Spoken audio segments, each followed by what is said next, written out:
కర్ణాటకలో కలిపేసింటే మనకు తాగునీరు బ్రహ్మాండంగా ఉండేది. అదేవిధంగా మొన్నటికి మొన్న సమైక్యాంధ్ర అని పోరాడాము, కానీ మనకు ఉపయోగం లేదు. తెలంగాణ వాళ్ళకు ఉపయోగము, అటు సర్కారు వాళ్ళకు ఉపయోగం, రాయలసీమ వాళ్ళకు మాత్రం ఉపయోగం లేదు. ఆ టైంలో కూడా తెలంగాణలో కలిగినా మనము బాగుపడేవాళ్ళం.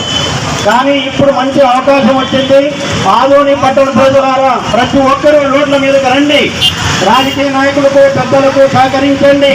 ఖచ్చితంగా మనకు ఆదోని జిల్లా వస్తే మనం ఎంతో కొంత మన పిల్లలు మన జనరేషన్ బాగుపడుతుందని ఈ సభాముఖంగా తెలియజేస్తున్నాను.